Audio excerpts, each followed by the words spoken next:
like to call the meeting of the Narragansett Regional School District School Committee to order, and we'll begin with the Pledge of Allegiance. Pledge of Allegiance to the flag of the United States of America and to the republic for which it stands, one nation, under God, indivisible, with liberty and justice for all. Well, good evening, everybody. I was just in my mind reflecting back on when we did these meetings on Zoom, and we would attempt to try and do the Pledge of Allegiance together, and it was always wasn't quite as well done as we did this evening. So I'm happy to be in person again. I'm glad we have been for a while. We'll start off with some regular business, but first I just want to announce that the meeting is being live streamed and recorded. You can find this on our YouTube channel. You can find it live streamed, I think, through our Facebook page. Is that where we can find it? Yes? Okay, because I'm here, so I never do it. So you can find it there. But again, it'll be on our YouTube channel, which you can find through the district website, which will, new book, I'm not going to say too much, because we'll talk about that soon. We have some regular business. We have a whole bunch of minutes to approve. I would entertain a motion to approve the meeting minutes of January 18th, 2023. So moved. I have a motion by Heather. Do I have a second? Second. And a second by Danielle. Any questions, comments, or concerns on those minutes from January 18th? Seeing none, all in favor? Aye. Opposed? Abstained? So that was passed unanimously. We have meeting minutes of January 28th. So I would entertain a motion to approve the meeting minutes of January 28th, 2023. I have a motion by Hank. Do I have a second? Second. And a second by, is that Shauna? Yes. Okay. Any questions, comments, or concerns on those minutes? Seeing none, all in favor? Aye. Opposed? Abstained? So that was approved unanimously. We also now have the meeting minutes of February 1st, 2023. So I would entertain a motion to approve the meeting minutes of February 1st, 2023. So moved. I have a motion by Heather. Do I have a second? Second. And a second by Danielle. Any questions, comments, or concerns on those minutes from February 1st? Seeing none, all in favor? Aye. Opposed? Abstained? And those were unanimous. And lastly, we have the approval of the meeting minutes of February 2nd, 2023. I would entertain a motion to approve the meeting minutes of February 2nd, 2023. I have a motion by Jeff. Do I have a second? Second. And a second by Hank. Any questions, comments, or concerns? Seeing none, all in favor? Aye. Opposed? Abstained? So those were unanimous. So thank you. You're up to date on our minutes. And thank you, Ms. Varney, for getting them all put out there for us to review, because we've had a lot of meetings lately. Bills and payroll, I don't believe there's anything this week that we need to, so next time we're good.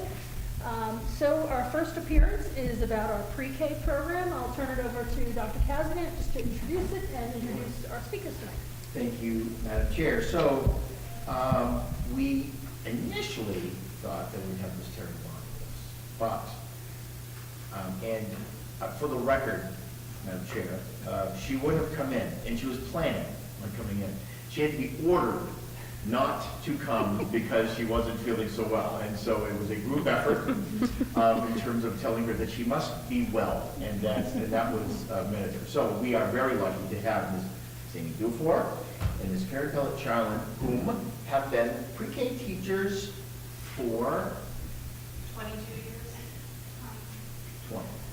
20 and 20. So just a little bit of experience. They are just really getting their second wind, in terms of. I try to be a frequent visitor into pre-K. I'm not allowed in at certain times, but they are honestly they are a TED Talk to watch when it comes to pre-K instruction. The three of them, although Short and Slavanti here this evening and others, their team is fantastic. And so tonight they are going to pitch in, right, Ms. Slavanti, to go to discuss the pre-K program FY 23, but looking forward to FY 24. So I turn it over to the very capable hands of Stu Ford and Ms. Pellet-Charlin. Well, welcome. Thank you. So we're here representing Terry because registration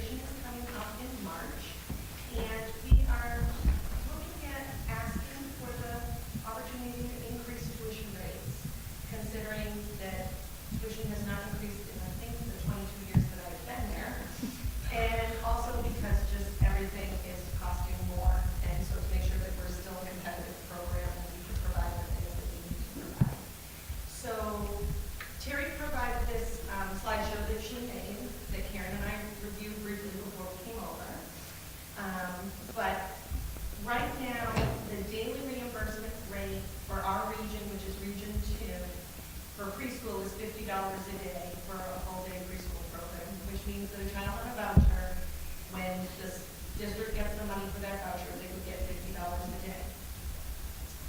Unfortunately, right now, our full-day program is only charging $40 a day, so that is what the state is obviously reimbursing us for.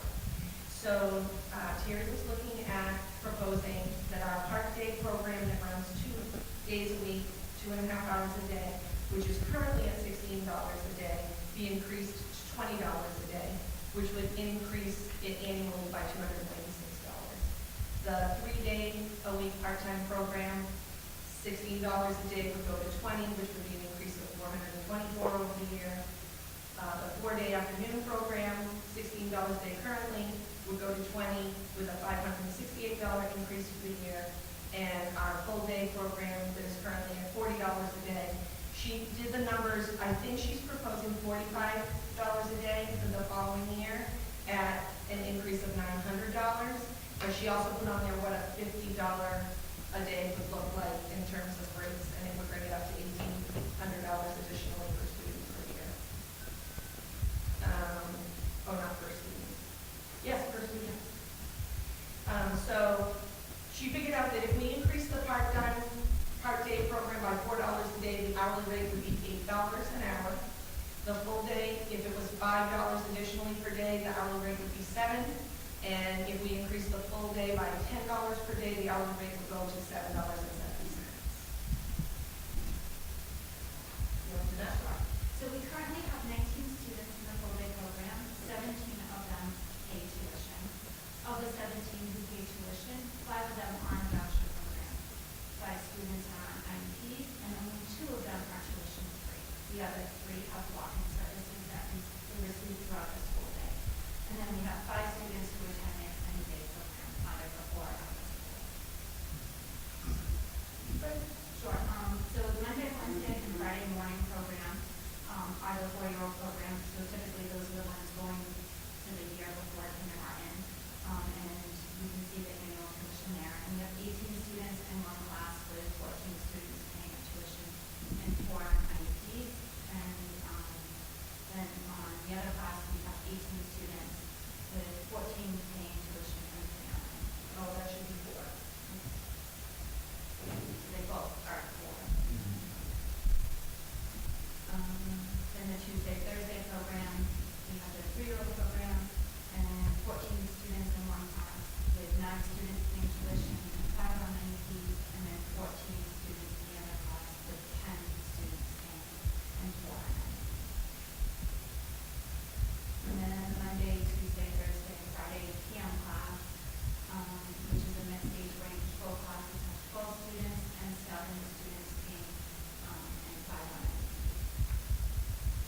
So in preschool, we have a rolling enrollment because anyone that rolls in for early intervention, we are legally obligated to take them on their 3rd birthday if they require services. So right now, we just added 4 students to the program aging out of early intervention this past month. We have 6 more students we know of that are aging out of early intervention before the end of the school year that we will probably be picking up. And the regulations state we can have up to 20 students, but with a limit of 5 on IEPs in a classroom, or up to 15 students with a limit of 7 on IEPs within a classroom.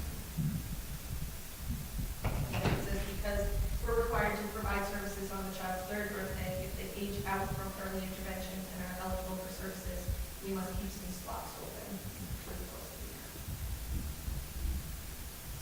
That's what she wanted us to present. So if you have any questions, we can attempt to answer them, or we can attempt to call Terry.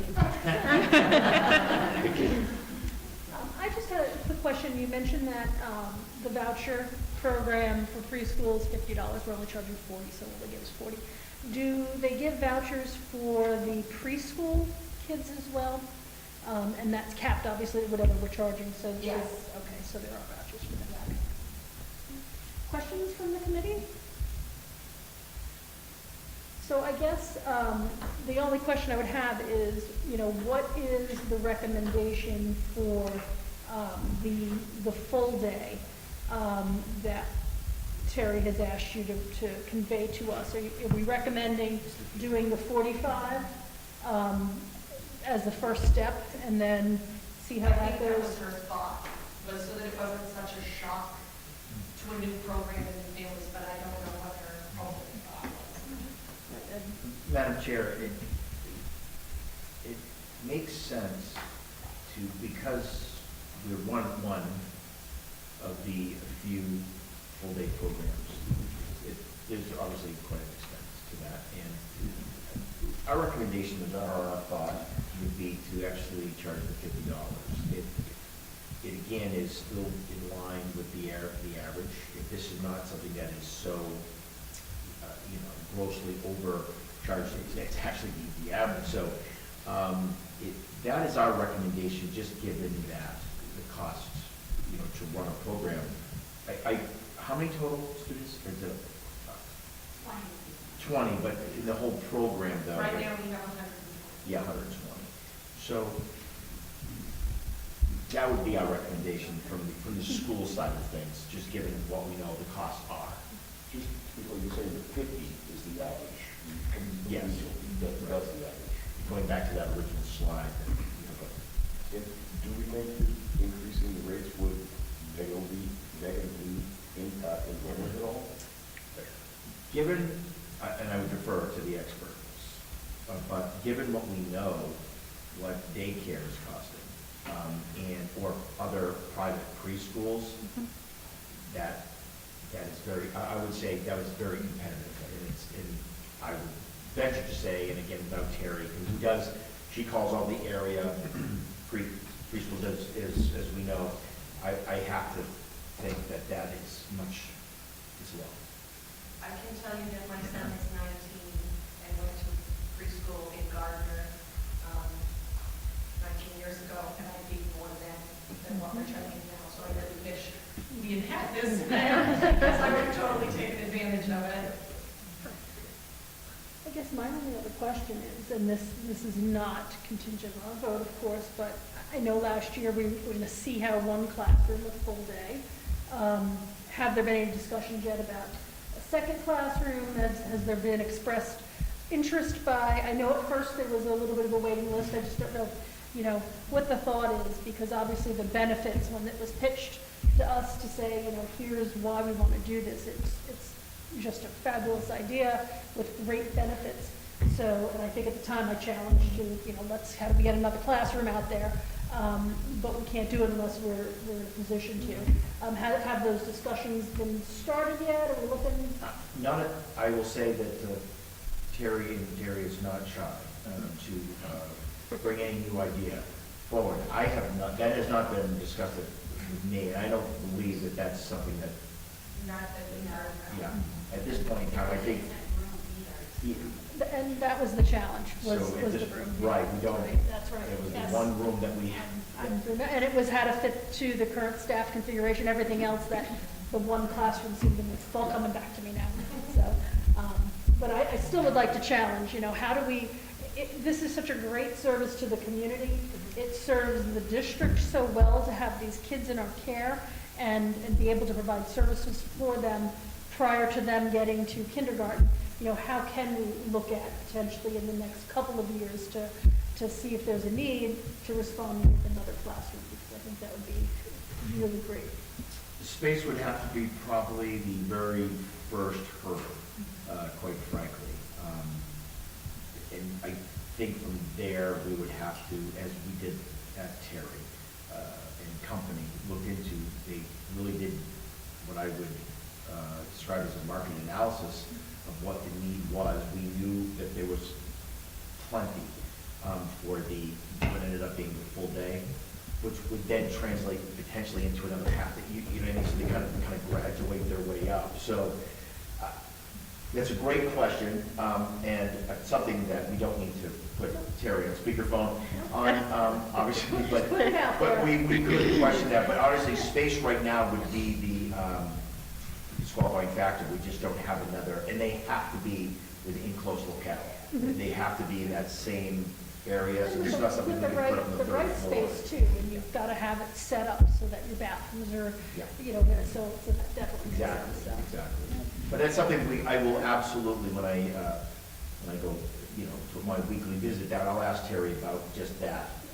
Short of the room, is there any other type of hurdles? Great to see. As I said, I think it would just be a really great service to be able to provide the community that will have ongoing benefits, as these kids age into, imagine in kindergarten, if every kid could, put their coat on, and we've identified who might need some extra help, and there's so many great things about doing it, so, thank you. Any other questions from the committee? I'm a little concerned because I completely understand that $50 a day is very reasonable, but that's a significant increase to the tuition each month. And we already have a lot of struggling families. And so it's not that I would love to be able to just say, of course, go for it, but I have some reservations about what that might look like for families. And certainly, we've done an excellent job in this district keeping costs to almost everything down. Again, pre-K is self-supporting, and the costs that go with pre-K, and of course, the district of course kicks in when maybe it doesn't come out exactly correct, in terms of dollar for dollar. But we're going to have to make some changes to our tuition structure, because it's a great service, but it has to be funded. And in $50 a day, just to be clear, I wish if Terry was here, she would be literally able to tell you, almost just rattle off the daycares that everyone is utilizing. And I go back to our extended day program as well, where we keep that also very low on purpose, but that also is funding. So my point is that I think that we're going to have to make these leaps now, personally, just because we don't want to go too far underwater, so to speak, in terms of cost. And we're not the only show in town, but we are still, again, I bet even with the 50, we'd still be the cheapest. But I'm going to say that without Terry being here, which is always a risk. Yeah. We have master resort, we have higher education, some of the other videos, and schools. So, and we also have the access for occupational therapy, physical therapy, speech. So I think some of the things that we can provide certainly outweigh some of the connectors. We might also have a better handle too on how much interest there is. We have registration right now. It's priority registration for our existing families for next year, but it will open, I believe, March 8th. I think March 8th to the public, and we have an open house that same week. So we'll have families coming in, and after that, we might be able to have better numbers of what people have applied for to get into it for next year. Because often we have a wait list at that time. Right, it isn't, I wholeheartedly believe that you deserve more than $50 a day per children. Access and equity are always on the forefront for me, and so this is tough, because I know that it might not seem like much of an increase, but when you look at it over the month, it's going to be difficult for some families. So with that said, if they need daycare or preschool elsewhere, but this is a quality program, and there are access to resources that they would not have otherwise. And so almost restricting their access to it because of their ability to pay is a little tough There's as a well. voucher program.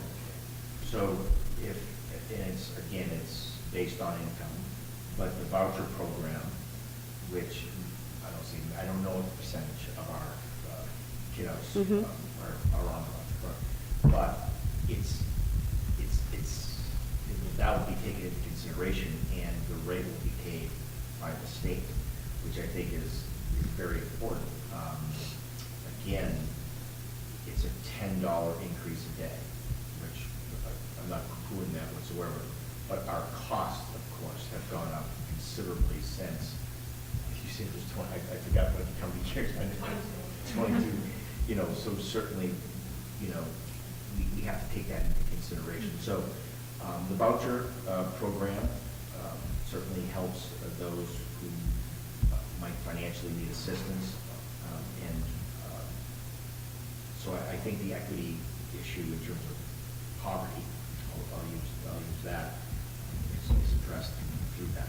Okay, that makes sense. Thank you. Any other questions or comments? Well, seeing none, I will entertain a motion for the recommendation from the school side of the house, and then we'll see where that goes, that we would increase the part-day, let's see, let me go back to this, the part-day programs from the current rate of $16 a day to the proposed rate of $20 a day, and that the full-day program go from the current rate of $40 a day to $50 a day. So do I have a motion for that? I have a motion by Hank. Do I have a second? And a second by Jeff. Any other questions or comments on that? Okay, seeing none, all in favor? Aye. Opposed? Abstained? So that was unanimous then. So we will go forth with the $20 a day and the $50 a day, and we look forward to a very robust, I guess, open house that you're doing and lots of interest in the program. I will say that everything I've ever heard of the program, and when Terry's come in to speak with us, you guys do a fabulous job, and it is so needed in the community. So I want to thank you, and please send that back to everybody in the program for everything that you do for these kids, because it makes a difference from all the way up, from K to 12, the foundation that you set in these early years. So thank you. Thank you. And if you'd like to scoot out, please feel free for the entire meeting. Which I can't understand, because the rest of this is going to be riveting. I know. I don't know, we could use their classroom management skills though. It's true. Okay. So next up on our agenda, we have an appearance and a presentation from our assistant superintendent and our director of technology.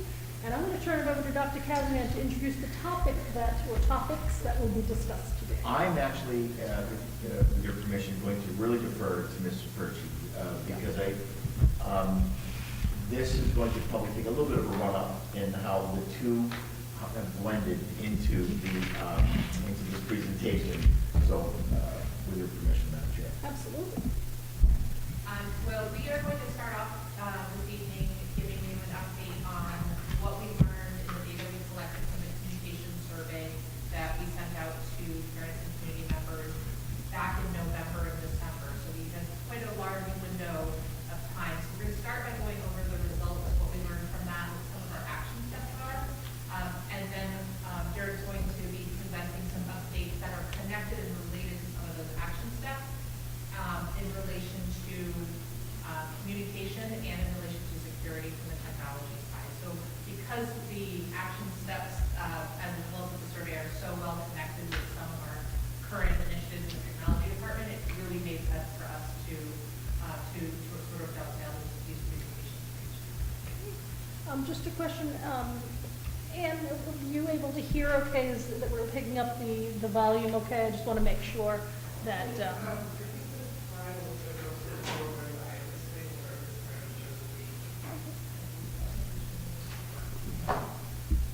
you're welcome to steal the mic. I mean, you could, if they will go that, you're welcome to, or at least turn them around maybe, so that when you speak, that will help. I almost never need a microphone. Come on, let's get the director of technology doing something here. Thank you. There we go. If there's At going to least be a that'll pro help in the little room, bit. it's him. Perfect, thank you. Look at those mad skills, right? You'll notice there are 36 slides in your packet. We are not going over all of those, but I provided some additional slides to support some of the highlights I'll be talking about. So you have that information if you're interested in digging a little bit deeper. So just to start off, I want to give you a little bit of an overview on who took the survey and what data we're looking at. I'm excited to share with you that we had 459 individuals who took the survey. Of those folks, 93 of them chose to provide their name and information for further contact. And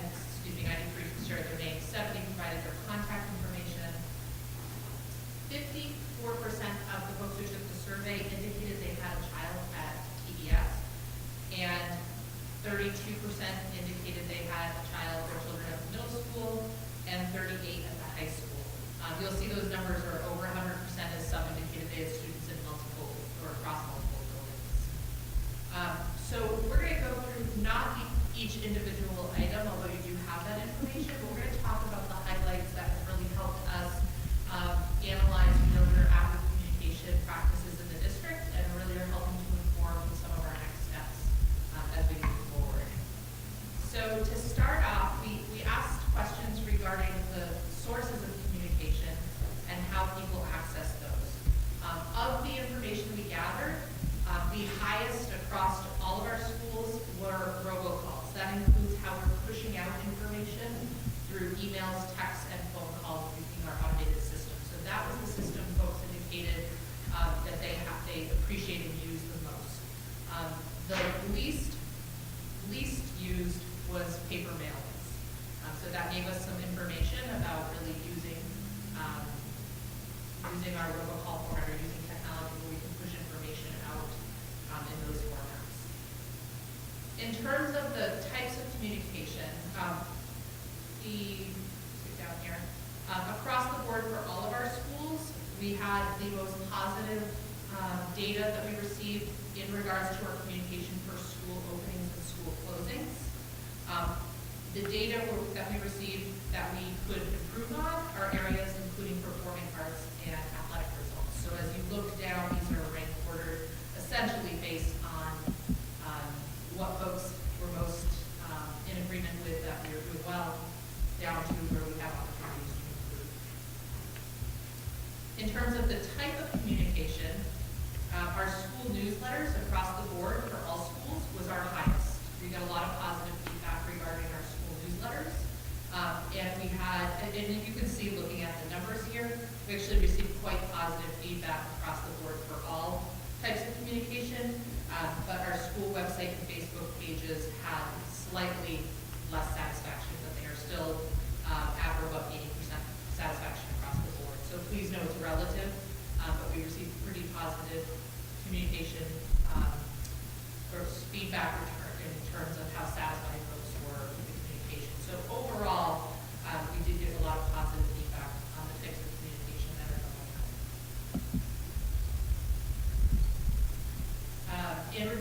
In terms of sort of overall data, we had asked a question, basically out of 4 stars, how satisfied are you with the district's communication as a whole? And our overall average was 2.7 out of 4 stars. So our overall score that we had asked questions on does leave room for us to really consider where we can improve with our communication. Most folks preferred, 92% preferred to receive information weekly. They prefer to receive it on a mobile or phone device. And then when we asked questions regarding the best way for folks to meet with the superintendent or assistant superintendent, we were asking these questions to help us think about how we might structure and schedule informational sessions.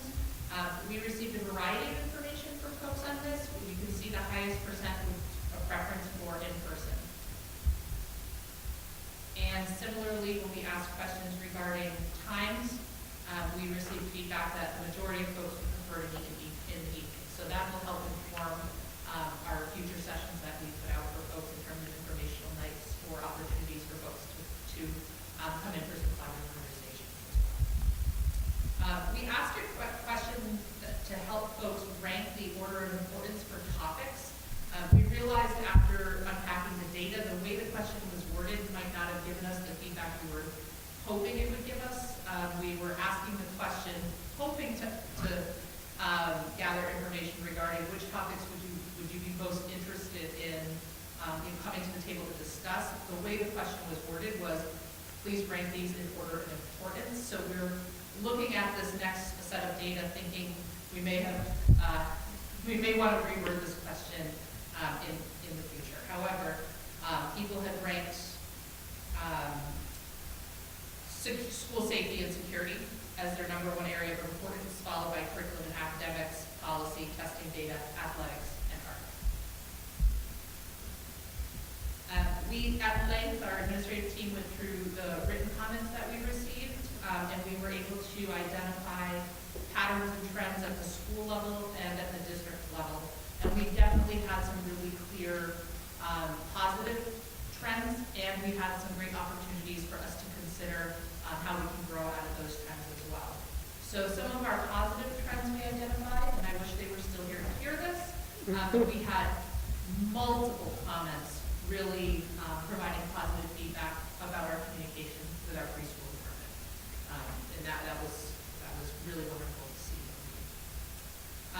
We had a lot of positive feedback about general school communication and the school website. Specific to the high school, a lot of communication about the nursing communication that's pushed out. A strong social media presence and advertising of events. Some of the opportunities that we read for themes in those comments, we read that at times there's a lack of response when parents are reaching out specifically to teachers with questions, either in the form of emails or phone calls. We heard that there, in between report card periods, that there is limited or no information provided regarding students' academic progress, specific students, not what's happening in the curriculum in our classroom. It was more, I don't know how my child is in between these periods. There were some comments regarding calendar event and communication concerns, which was interesting because we had a lot of positives about advertising events and pushing out information, and then we had sort of the opposite side of the coin in the feedback we unpacked as well. And then while we got a lot of really positive data regarding school newsletters, we also received some comments that trended towards the length of some of the newsletters as well. So that was really important information for us to hear. We leaned into that and we've begun some responses to that. They include the rollout of a new website and app, which Jared will be talking about in just a moment. A new phone system, which again will be giving you quite a bit of information in preview on. We're going to be working to establish a schedule for topics for monthly district informational sessions moving forward in response to what we heard, both in terms of priority areas and to address some of the areas of concern that we picked up on in that survey as well. And specifically, we're going to be digging deeper into how we're communicating student academic progress and response to parents. So that will include really digging into some questions about what practices are currently in place. We'll be gathering information from our teachers and from our administrative team and really asking that question of what common practices are already in place and where might we have opportunities to build practices if they're not there or don't exist. Particularly at TES, we're doing some work to provide resources to parents in our next report card cycle to help support unpacking and understanding standards-based report cards, because we've gotten some feedback that is an area that parents can really use some guidance and support on. And so we've been, in the last 2 months, we've been working with the teacher leaders over at TES and the administrative team over there to think about how we can pack that information in a way that's very understandable to parents and support some of the feedback that we're receiving. And lastly, we're thinking, so those are sort of some immediate things we're doing. One of the long-term goals too is this is really helping us to think about what some of our action steps might be in next year's district strategic plan and or school improvement plan. So how might some of the information around communication feed into some action steps or plans for us for next year? Any questions about the data or that presentation before Jared blows you away with some really exciting new initiatives for technology partnership? Questions? Anybody at this point? No, we're on the edge of our seat for a technology presentation, so. I, just, Madam Chair, Jared shared with us earlier that this will be the best presentation. So I don't want to set him up, but that's what he had said, this will be the best presentation you've ever heard. Well, No pressure. quite a bit in there. So I'm going to share my screen, and I was adamant about a microphone this year because the last time I came to speak to the committee, I couldn't hear myself. I'll read what I said. Let me quick share this with you. And here we go. So, well, thank you for allowing me to be here. I actually really enjoy coming to present on the good things that we're doing have quite the smorgasbord of things to show you. And this was a perfect marriage of communication survey into what we're doing now from the money we received from the COPS grant, which I'll talk about in a little bit. You probably want to get a little, the microphone if you can, a little closer. We'll try this. How's this? I won't drop the mic. Don't worry. Give you the thumbs up, that's good. Okay. Okay. So tonight I'm going to show you things that are very relevant and things that are happening right now and things that we've been working on over the last few months, thanks to the COPS grant, which again I'll talk about more at the end. But the first thing I wanted to talk about were things directly related to the communication survey, things that Molly referred to, a new website, a new app, and a new phone system, and how they've sort of come out of and been fed from this communication survey. And the first is our website. We pushed out this kind of promotional marketing material a few days ago, but if you haven't seen it, I would like to show this video to you. Introducing the brand new website for Narragansett Regional Schools. In the menu, you'll find all you need to know about the district, including the calendar, staff directory, and parent and student resources. You'll find stories about what's going on in the district in news and short updates about what's happening in the live feed. Click Schools to navigate to your specific school. Find Narragansett Regional Schools at NRSD.org. So if I could just take you on a tour of the new website. You're some of the first people to see this. The first thing you'll notice is this beautiful video that, granted, has a lot of snow in it, but also has kids working on robots. It has some of the kids from our preschool program, all of which have permission to be online. We have kids from the middle school. We have on the individual schools, you'll notice, one of the things we wanted to really showcase here are every morning our principals and vice principals are out greeting people in the morning with big smiles on their faces. So that's the first thing I think you'll notice from the new website. The next thing I think you'll notice is how easy it is to navigate, right? You'll notice some of the same familiar things in the menu structure, which doesn't change no matter where you are on the website. But right away, speaking of getting in touch with teachers, like Molly mentioned, we have a nice new staff directory, and right from the staff directory, you can click send message in a way that protects our emails from bots that are out there on the internet. You can sort our staff directory here on the right. Also in the menu, some of these things I'll talk about here in a second, but if you scroll through, you can go down to our individual schools here. And as well, in the menu, you can switch schools right away here. And this is a very nice feature, one that will benefit all of our families. Every single language here in the district is here to be translated. So everything on our website is now translatable, is that a word, on our website. Also on the homepage, and this is the real selling point. We're using a product called Aptigee, and Aptigee does some really incredible things. So the first thing that it lets you do is, they talk about content on websites that are mostly static, that don't change very much, and things on websites that really change a lot and should change a lot, and they're the things that people really want to see. Things like our school newsletters here in district news and school news. Each of the homepages are set up very similarly. Things in a live feed. People are used to seeing things on Facebook show up in their feed. This is a very similar thing here. And of course, our district events, where on our homepage here, all of our high school, middle school, elementary, and district events are able to be seen. We can see all events here. If we click this button, we can sort by school, and there is a printable district calendar here for everybody to download and print off and hang on their refrigerator if they would like to. As well, on the homepage, we now have a button bar of the really hot ticket items that people don't want to have to navigate for, right?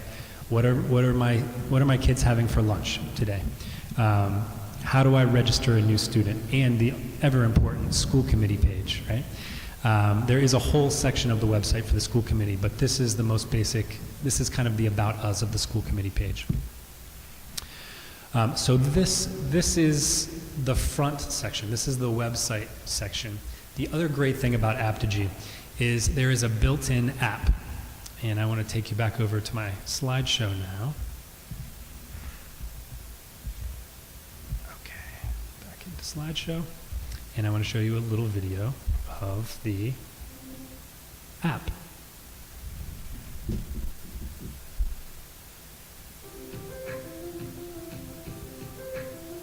Introducing the brand new app for Narragansett Regional Schools. It's everything Gansett in your pocket. This is the home screen. Tap the schools icon in the bottom right to select a specific school.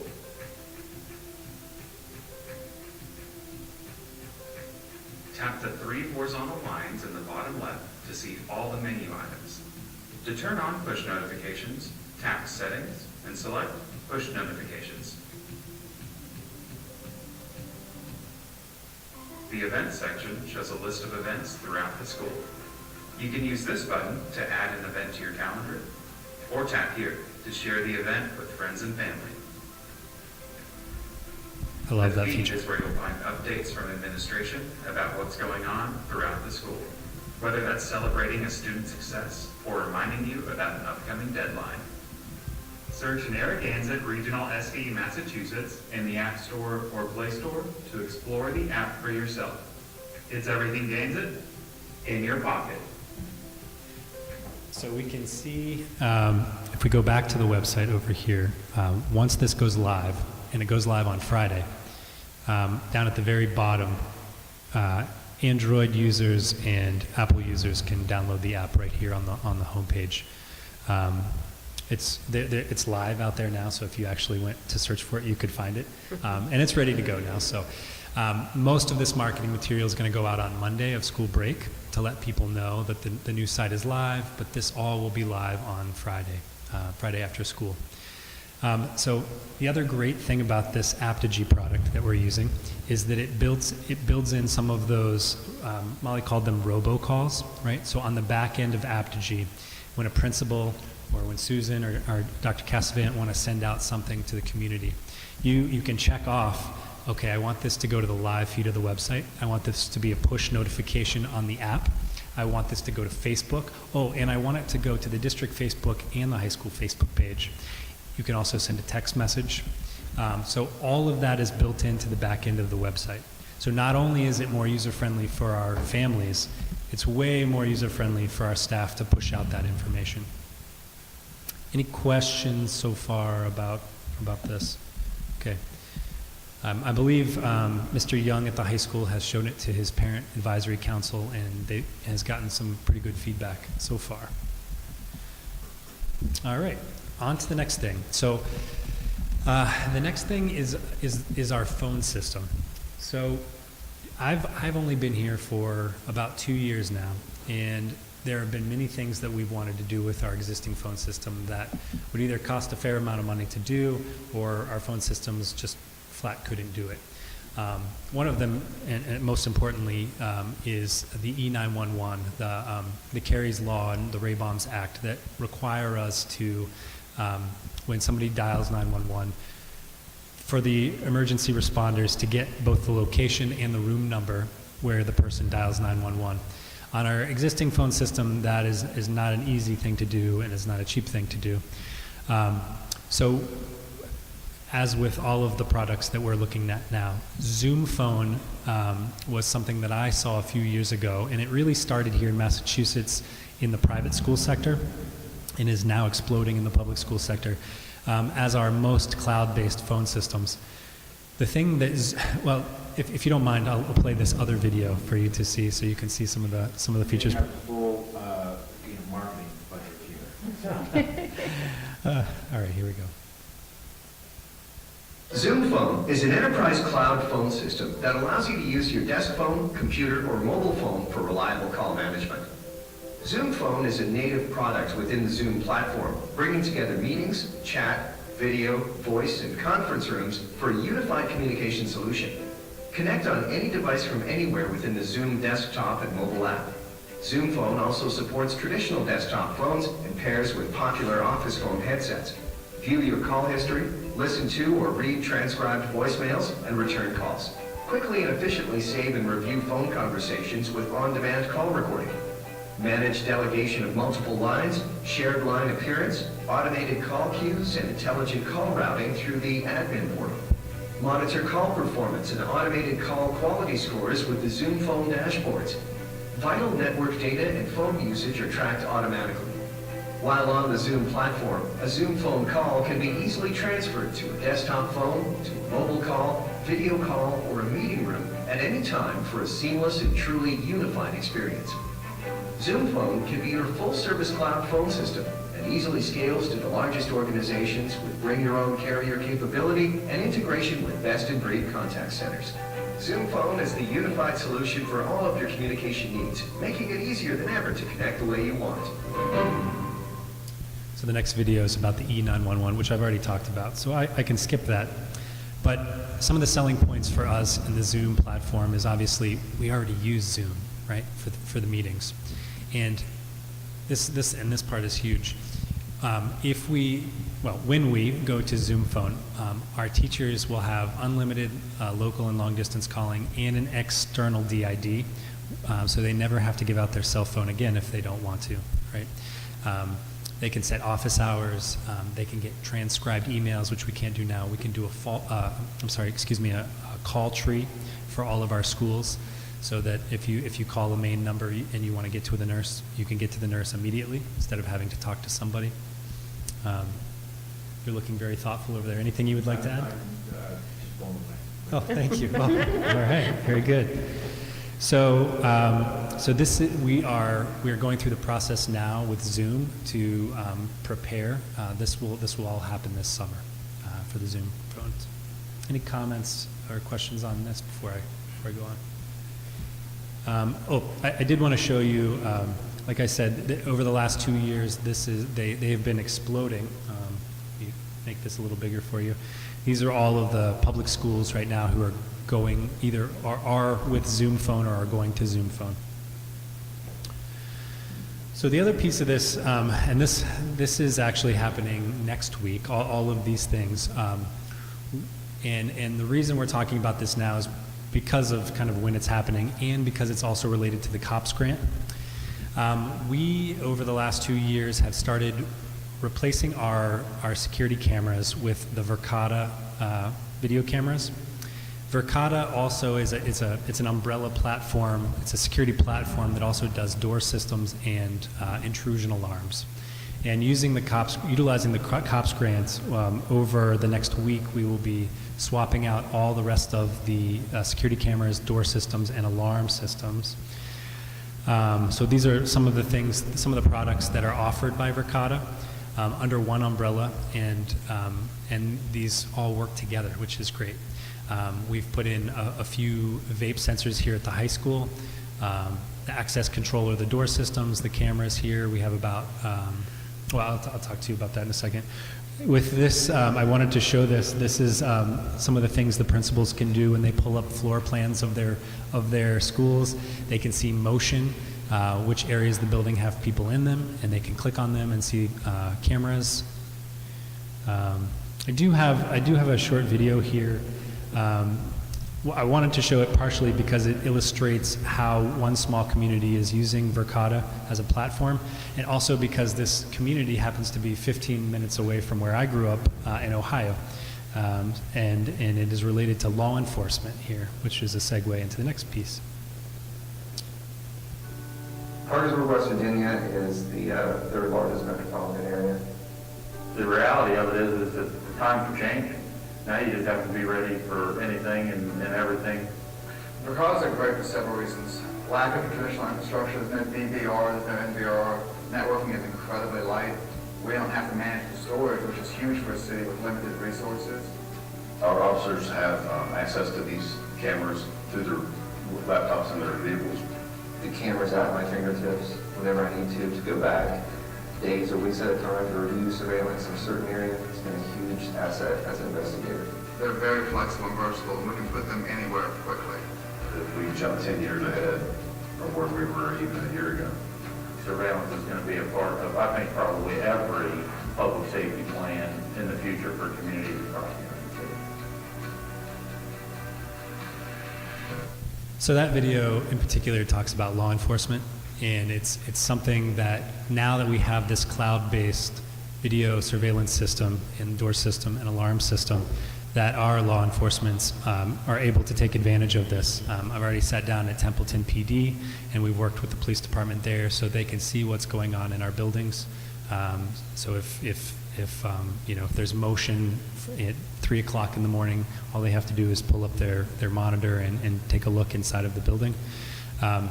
As well, this is cloud-based. So if we need a door open for the school committee, Dr. Casavan doesn't have to call the tech department and ask for a door open. He can pull it open on his phone and open the door. All of these things are integrated and will make our lives so much more secure and so much easier. So currently we have, oh, we don't need that. Currently we have 102 cameras, both internal and external. All of the internal cameras have been installed. We have a few external cameras yet to install next week. We will have 20 access control doors in Verkada, 2 vape sensors, and 8 alarm panels, and a partridge in a pear tree. And all of these things that I've talked about tonight have come from the COPS grant that we received this year. We were granted, I know Dr. Casavan has talked about this, we received $120,000 to do these projects. So.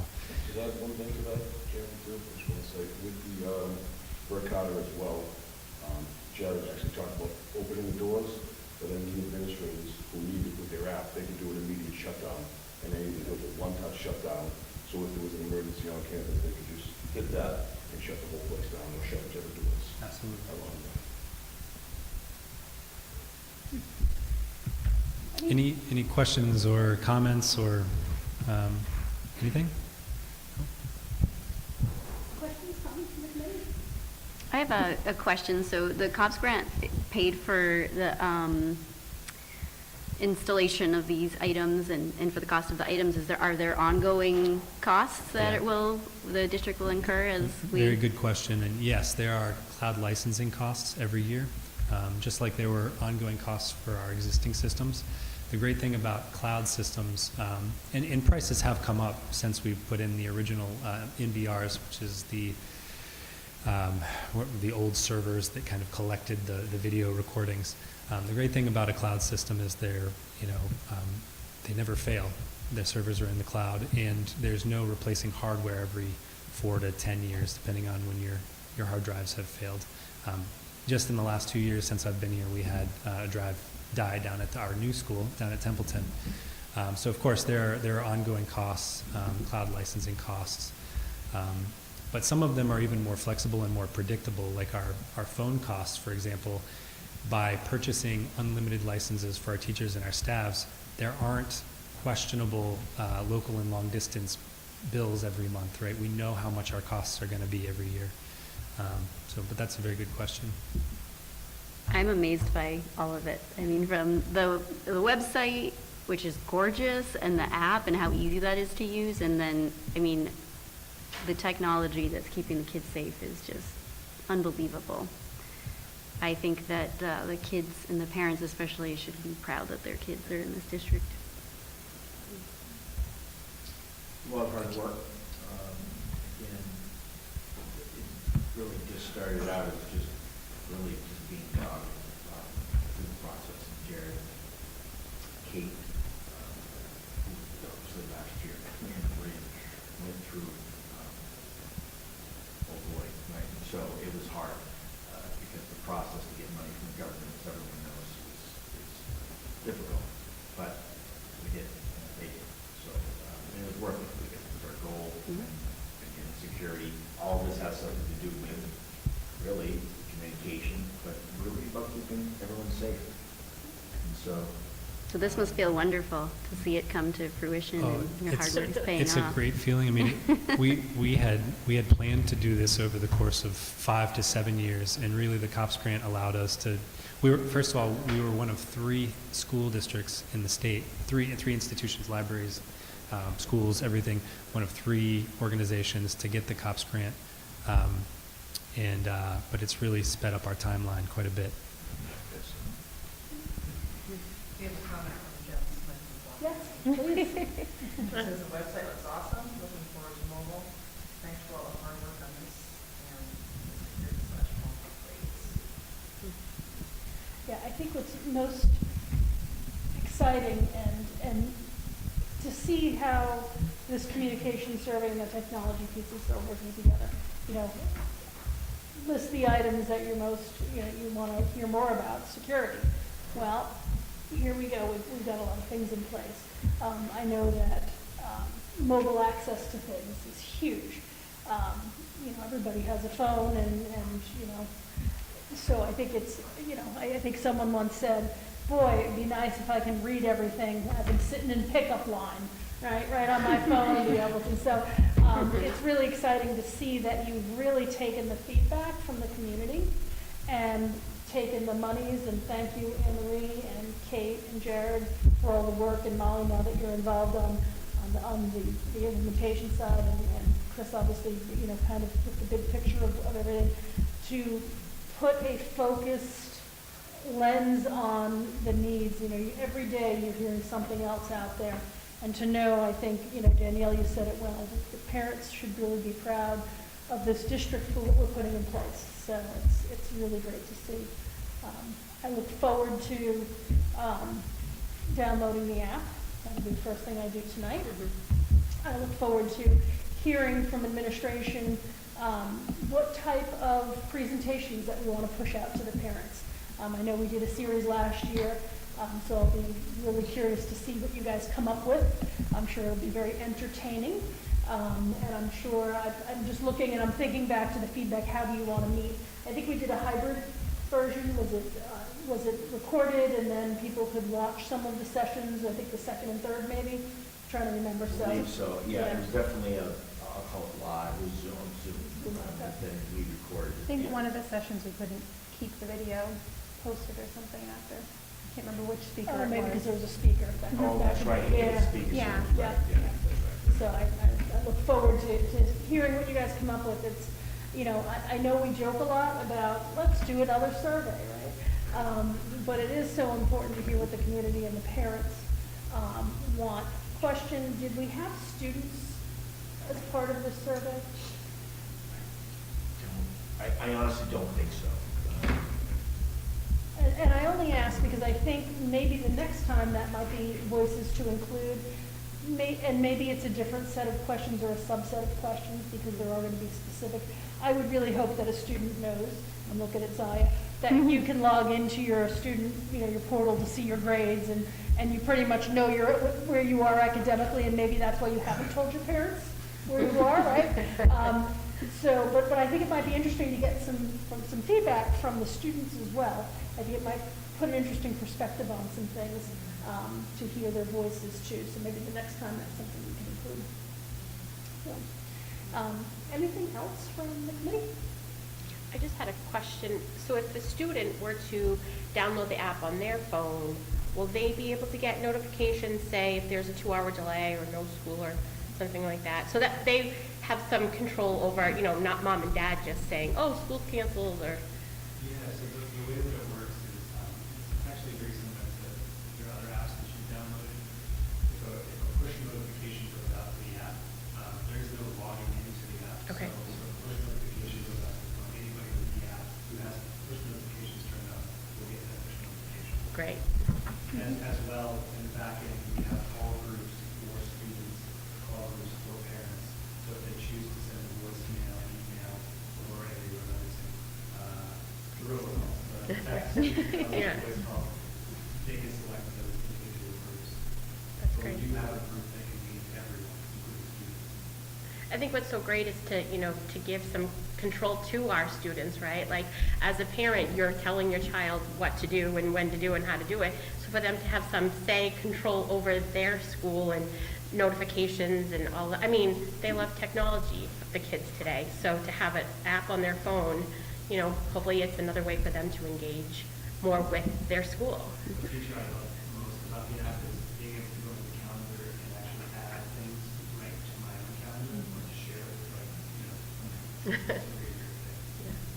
Great, thank you. I think the cloud-based, things being more in the cloud, helps with the ransomware issues that districts have had. If I'm not mistaken, Jared, I don't want to misspeak, but I think that when it's being managed in the cloud, it at least gives us a bit more protection. We just had a district on the Vineyard just being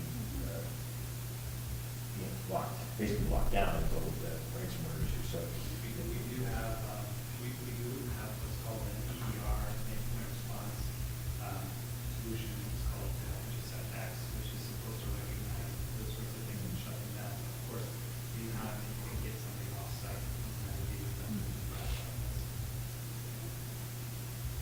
I think one more comment on, communication with families, having that translation service is big, and I think it almost leads into my next question of when we talk about like newsletters and then down the road even flyers and in particular information about a large field trip. I know one family that reached out to me just last week because their seventh grader, they were going to hold their seventh grader back from the ecology trip because they didn't understand the information about it. And they asked me to explain it to them because the child is not an English language learner. The parent is. And I know we have other parents in the district who are in that position, and even from the PTO standpoint, we had our folder shop. We had a couple families that, thank goodness we had someone on hand who could speak Spanish because they didn't know that there was a gift limit and the details of the event. And it didn't even occur to us that our flyer should have gone out in other languages.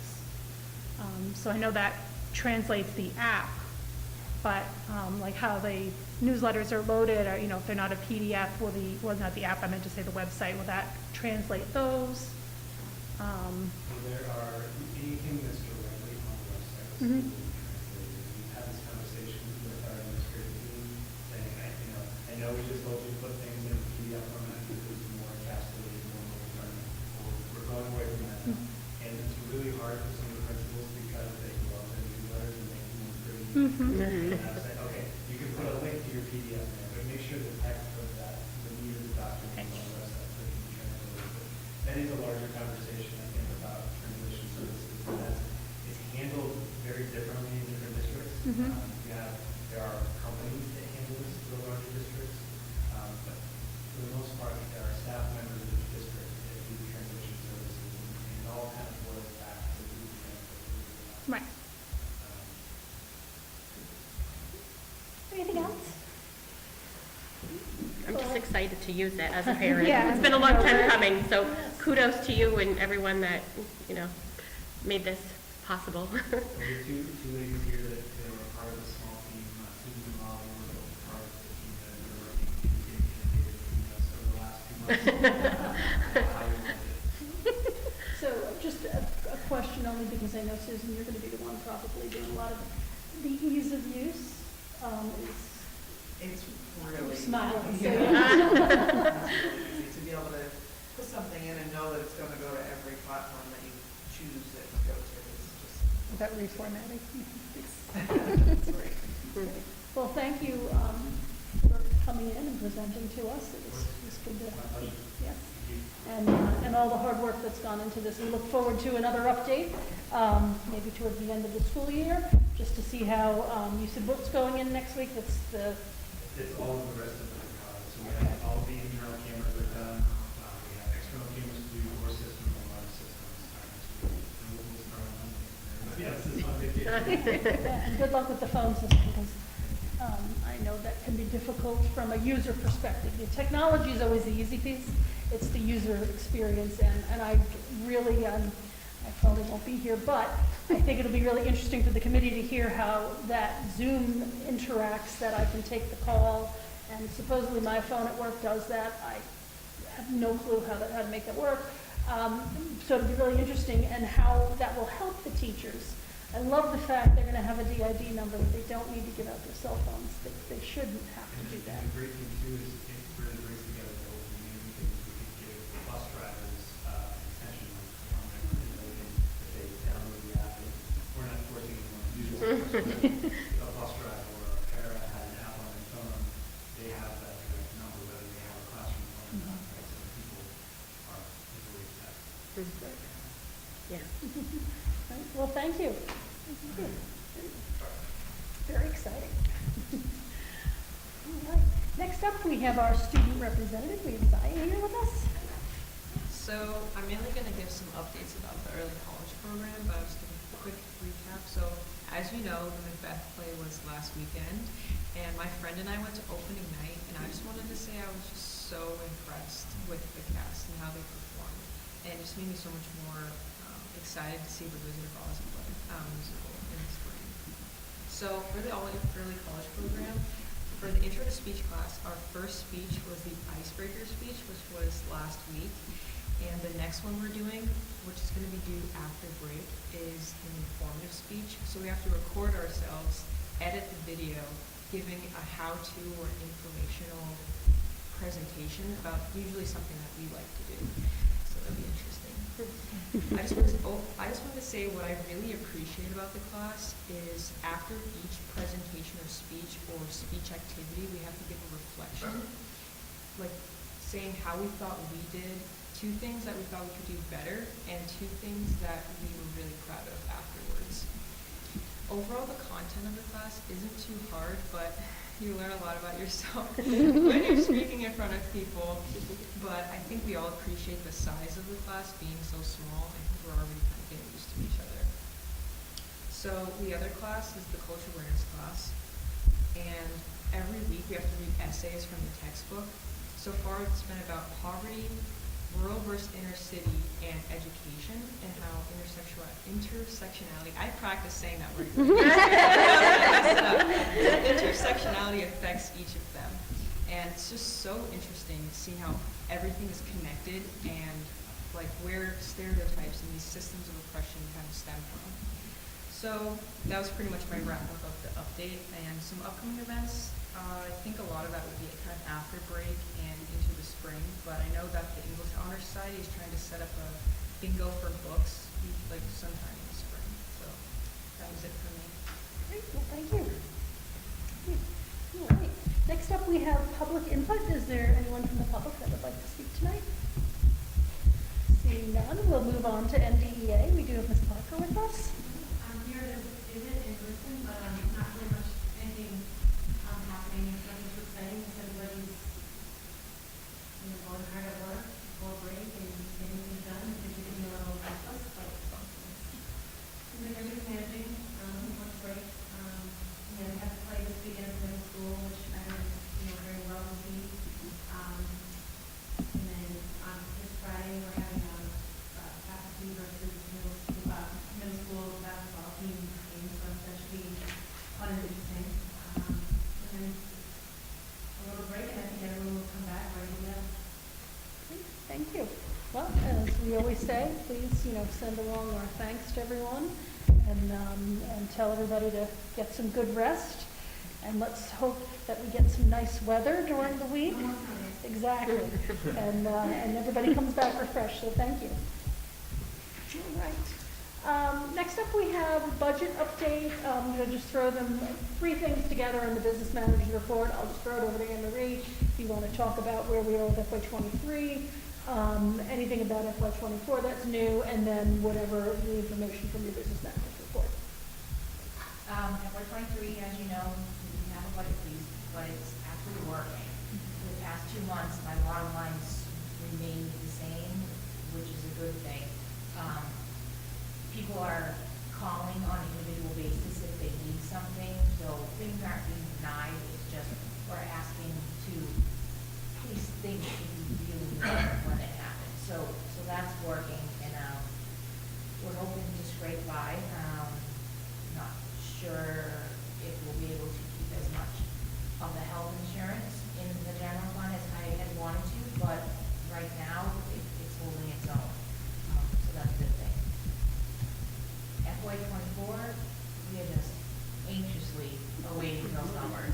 was just saying to Susan this afternoon, can we just have the numbers, just like, let's get the show on the road.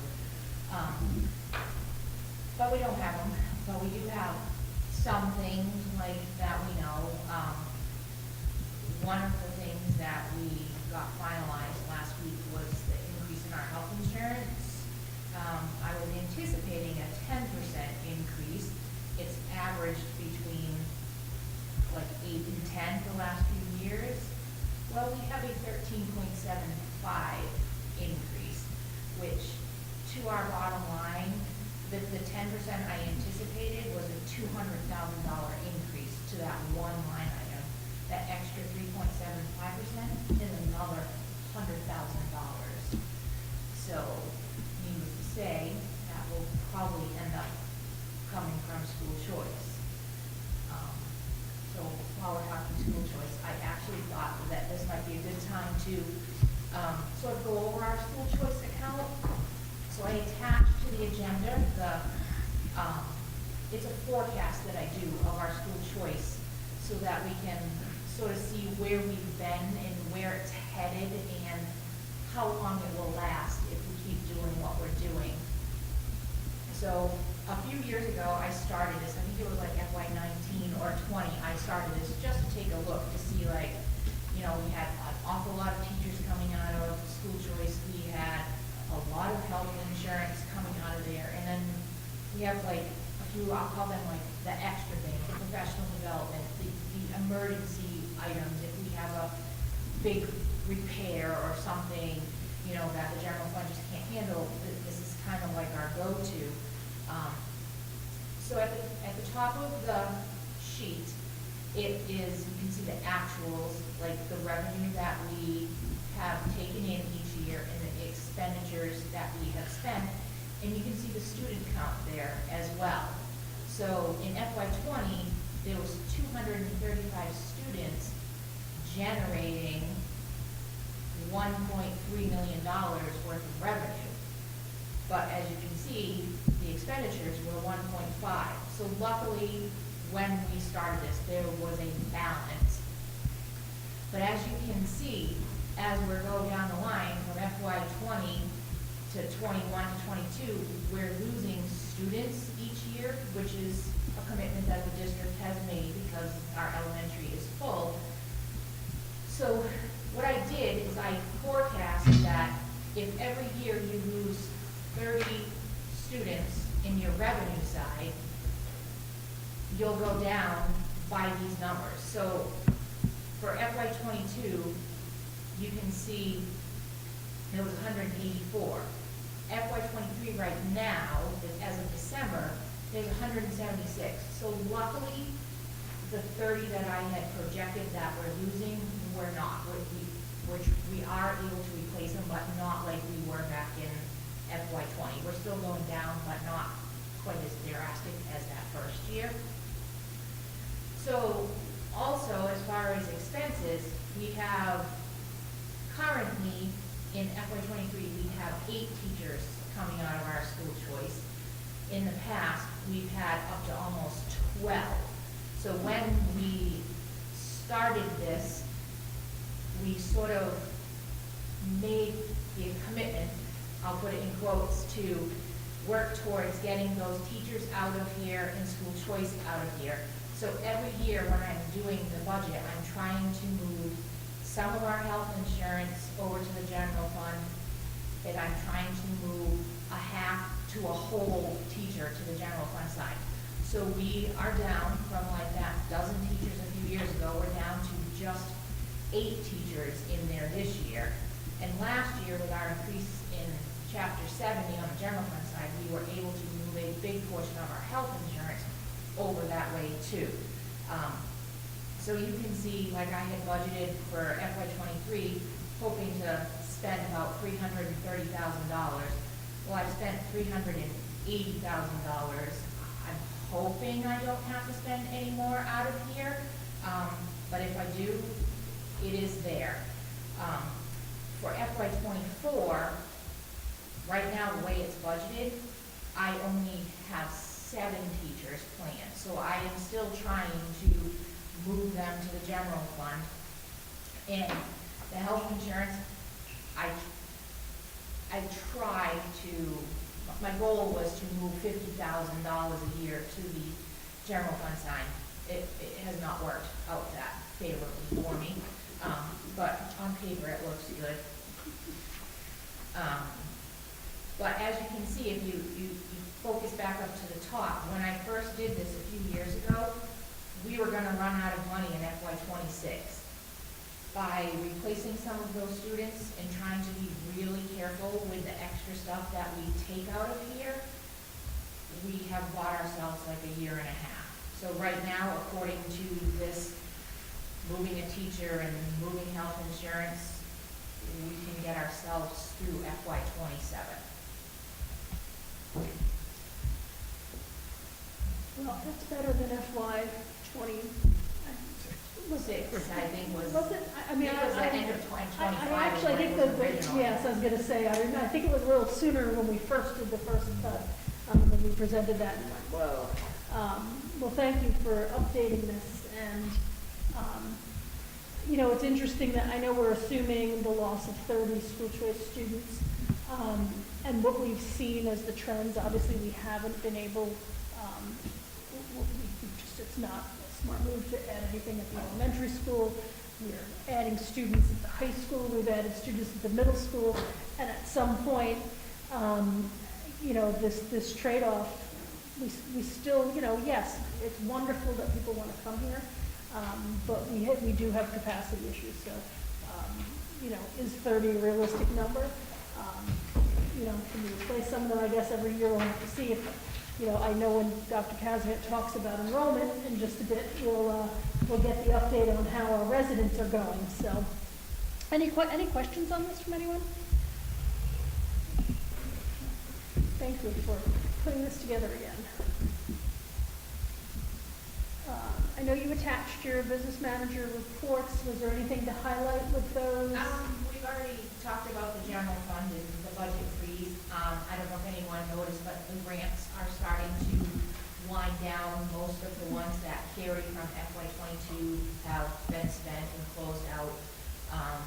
There will probably be a couple from FY '23 that roll, but some of those that's normal that they do that. The revolving accounts, we're just trying to keep them revolving. Revolving in the right direction. Yes. Great. All right. Anybody have any questions for Anne Marie before we move on?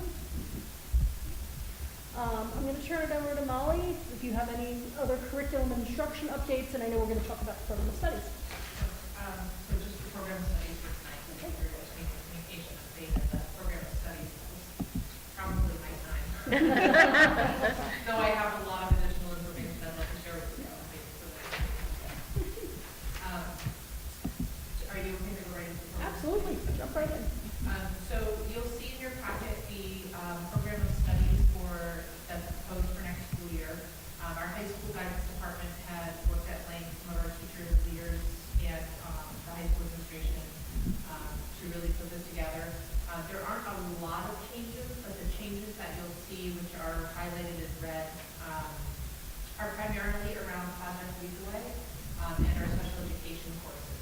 What you'll see with Project Lead the Way looks like a lot of change, but really it's a redesign of the pathway structure. Mr. Young and I met with the woman who oversees the grant for Project Lead the Way, and we did redesign our pathways this year, or for next year in our draft, so that we could really maximize scheduling potential and opportunity for students to participate in those. We also were able to complete the pathways for next school year, and so while we were fully offering the engineering and computer science pathways, where we are in our roll-up of the grant, next year we will be adding medical interventions, which is the third and final course in the pathway for biomedical.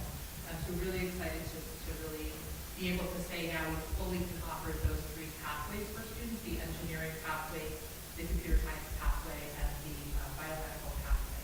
We had a few hiccups this year with some staff leaving and having to have some staff who have not previously taught those courses participate in training and get trained. And so by the start of next year, we anticipate having that fully in place.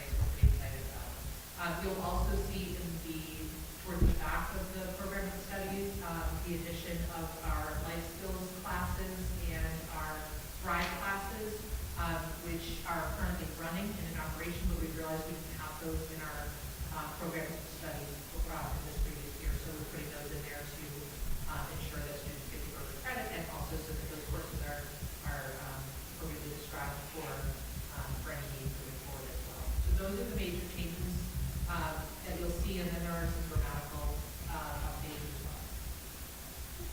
Any questions? I have just one comment, and it's not grammar. It's under phys ed for grades 11 and 12, 030. There's a line, and I didn't even read every single description. This one caught my eye. Starting with the class of 2015, all students are required to complete a 4-year physical education requirement.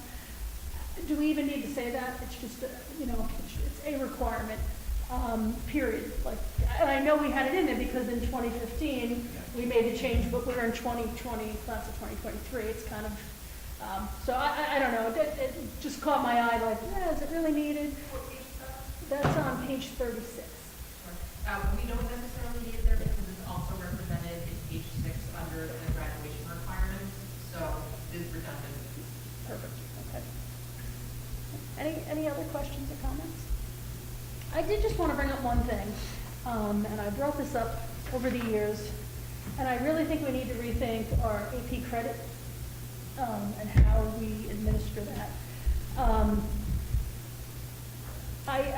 The section I have an issue with in here, it says students who choose not to take the examination are required to pay a cancellation fee of $40, lose the AP designation on the transcript. The course will be changed to honors on the permanent record and the grade point average recalculated. And for college-bound seniors, a notice will be sent with the final transcript mailed to the college of the student's choice indicating the change in the transcript. So I take issue with that for several reasons, and I finally was able to put down all of my thoughts, and I really want to share this because I think it just needs to be discussed further, so I just want to kind of get it on the record. My first concern is we're required to provide a free and appropriate education for our students, yet we're charging them a fee for an AP exam. And I know we do waivers, and I know we do needs-based, but at the end of the day, we're still charging for that. And we're going to charge them, if they don't take it, you're going to have to pay $40. That, to me, there's something that's just really not right with that. Secondly, I have a hard time with two students who go through the same class with the same coursework, the same projects, and the same tests, the same quizzes, and the only difference is that I paid to take an exam and you didn't. So I get 10 points and you only get 5. That AP exam is not factored into anyone's grade point average. It's something outside of the realm of the school. So that to me is definitely something that I think needs to be discussed. I'm also concerned because we have a limited selection of course offerings, and by forcing this test, we may be limiting some students from opting into an AP level class that they might not take because they have to take a test. So if I really love math, and maybe I've done what I've done, and maybe I'm not going to college, there'd be 1,000 reasons. I might not want the stress of having to take the test, I may just not want to do it, but maybe I do want to sit in AP Stats because the other Stats course just really doesn't have the content that I want to see. So we'll be limiting perhaps students from choosing an AP class because of this. A couple other things, that many colleges are test optional, so AP exams are not the differentiator that they used to be. Students have to self-report their AP scores. If you don't do it when you sit down to take the test to send to the college that you may think you want to attend, you're not really sure, maybe you've sent in applications, maybe you haven't made a decision. If you don't do that, you have to pay to send those results to the school that you choose to go to because they want confirmation.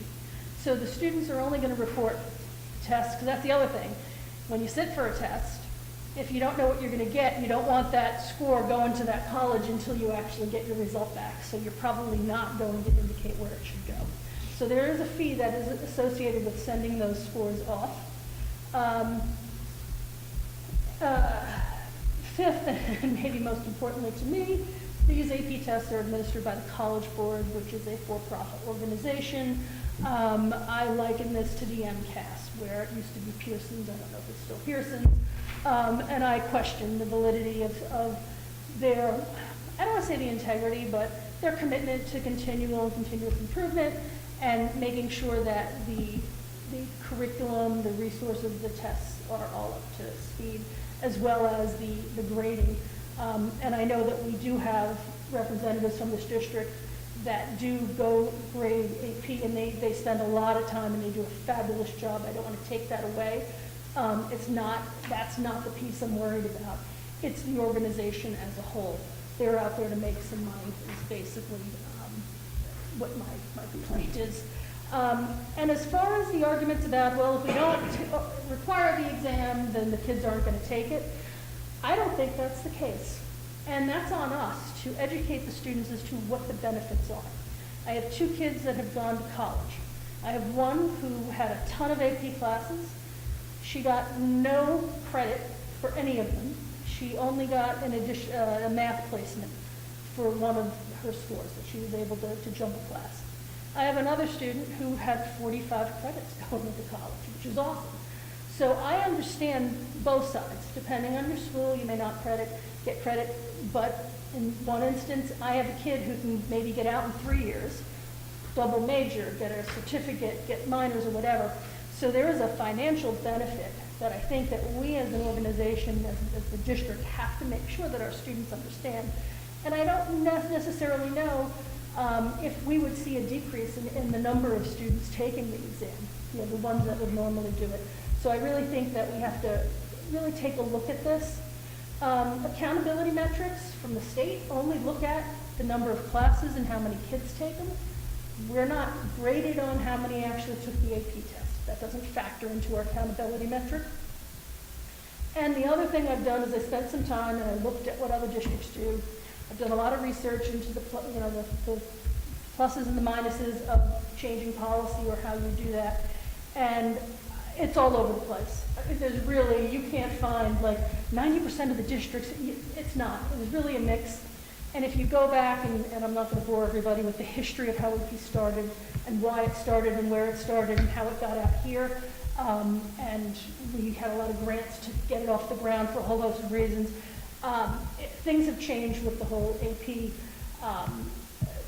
system and what it does for the kids. And I just wonder if we're not doing the best service to the students by opening up the program of studies and removing that requirement for the exam. I think the kids are smart enough, they know what the benefits are. Maybe it's educating some of the teachers, the parents, a little bit better to make sure they're on board with why they should be taking these exams and why to pay for them.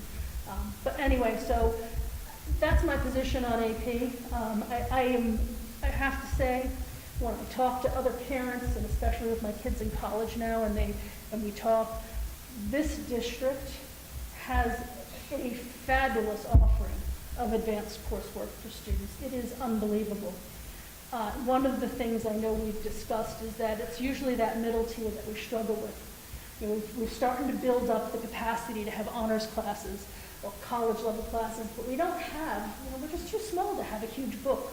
The program of studies we have, we probably aren't going to run a chunk of these classes because either there's no interest or we don't have the capacity, the teachers sections to teach them.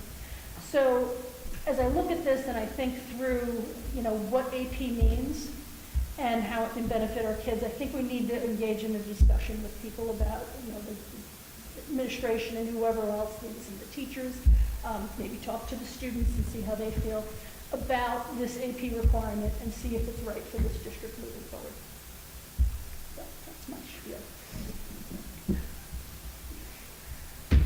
Anyway, any other questions on the program of studies?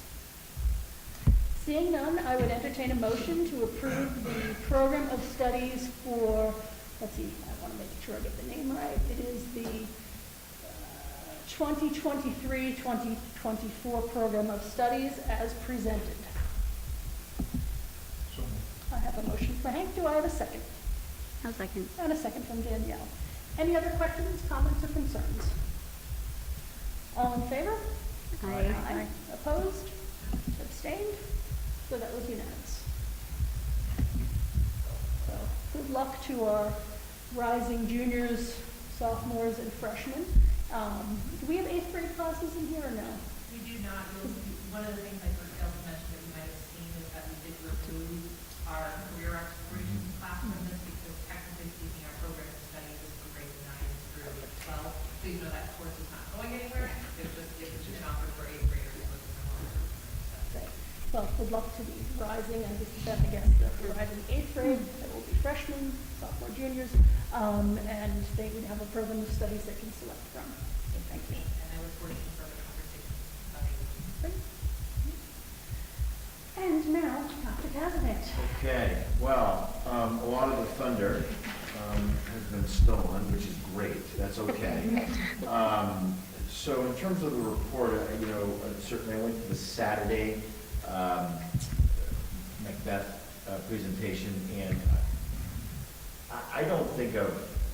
I've been to a lot of plays over my career. I don't know that I've seen such a difficult one done. I really, honestly, the script work must have, again, someone who comes out and says, it's been 5 months, I can see that 5 months it would take to be able to do that play so much credit. So it was fantastic to come out, and just kudos to all who were involved. It was just really, really great to kind of get back to normal, right? Because we haven't had a play in a very long time, at least a lot. This is great. Last night, quite frankly, I sent out a swatting memo. It was quickly written because we have been waiting patiently for something to come out of for the Mass State Police. But I wanted something more official to come out with, something rather than just, hey, I'm sure you've seen on the news, because swatting is kind of it's kind of a new-ish thing. So we went, we described what it is. I think it's up to 6 or 7 districts. I think Northampton was today. When I say that they are receiving robocalls, what I mean is that it's recorded messages, seems to just kind of hit randomly, that says there's an imminent threat to a school.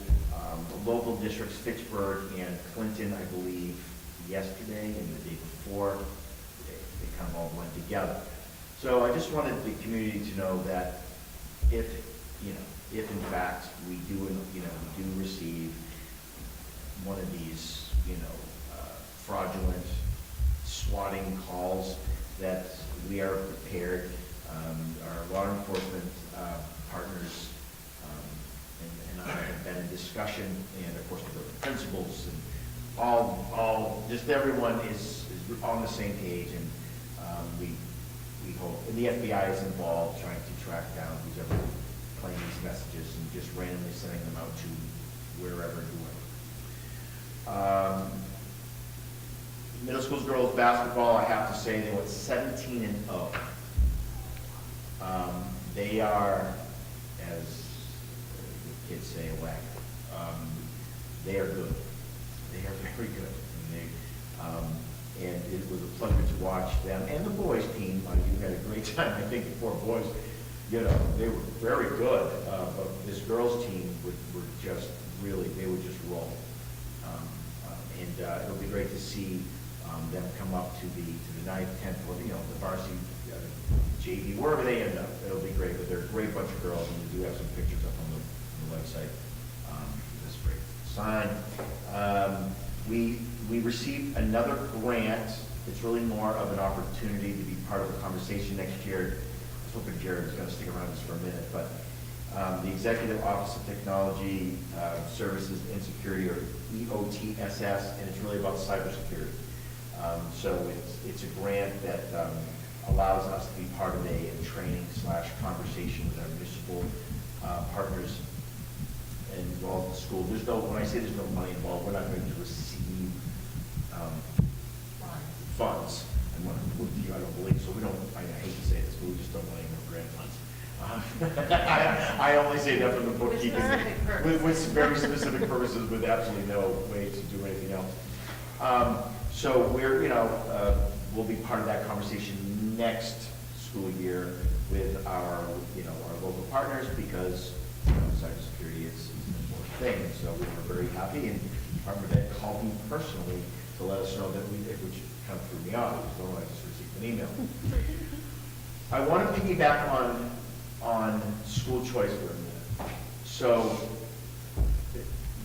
yes, everyone knows that we have not accepted a school choice student at the elementary level for 4 years. We have only 22 school choice kids, although it says 27. That's because 6 of them are tuition in for pre-K, which is not school choice. But just to be kind of transparent, but really we only have 22 kids. So we can't do that. We're not going to do that.